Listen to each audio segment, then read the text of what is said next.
welcome back to my channel. Today I'll be taking you along to the weekend where I'll be getting my Advanced Adventurers license. I'll be obtaining this license through a government project, which aims to get young people involved in local volunteer work. In exchange for putting in some hours of volunteer work, I'm getting my license in return. The first dive will be going on an exploration dive, just getting the feel of what it's like to go diving outdoors again since it is spring, and trying to explore the surroundings and see what you can find. I'll be diving in the Vinkeveense Plassen, which is located near Utrecht. It's a freshwater lake, which is going to be my first freshwater dive.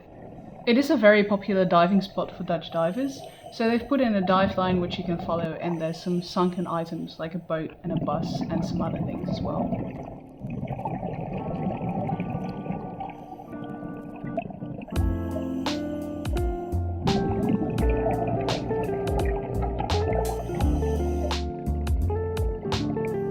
The second dive of day one was the perfect buoyancy dive, which was aimed at controlling our buoyancy.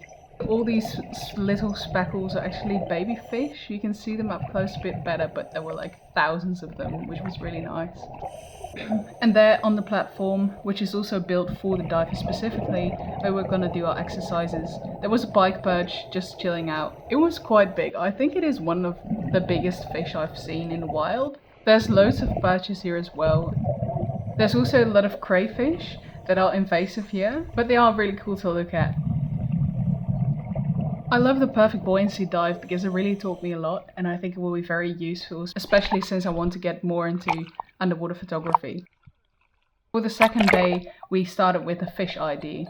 Since it is freshwater in the Netherlands and it is kind of like an artificial lake, the biodiversity isn't too big, but still we saw some nice fish. Again, we saw some more perches, a lot of gobies, the crayfish, and I even was lucky enough to see a Chinese mitten crab, which again are invasive but still look very cool, and it was quite big. The floor of the lake is made of peat, which means that there's loads of little holes where the fish and the crayfish can hide out.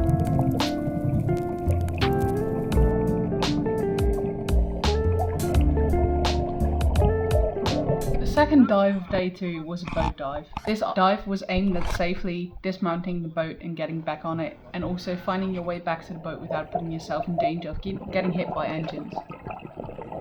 So we sailed across the lake to another place, but the green water looked really nice, especially if the sun hits it at the right angle. And again, there's loads of gobies here, and a bit more vegetation, which means there's like small schools of smaller fish.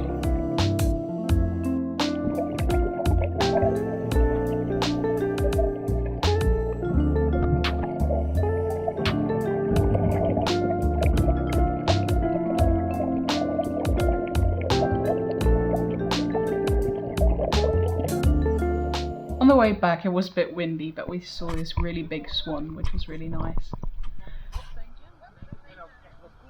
The final dive was a wreck dive. This was a deliberately sunken boat, which we had to measure using tape measures. The water was quite cold, but it was so much fun to measure this wreck. Like, it was really cool to have a purpose underwater, and it really helped that we had previously done the perfect buoyancy dive.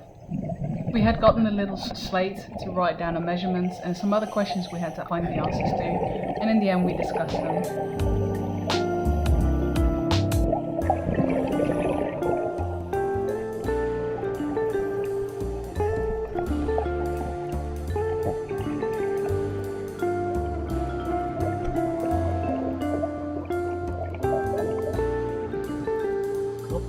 We finished the day with having some drinks at the local campsite, which was really cool.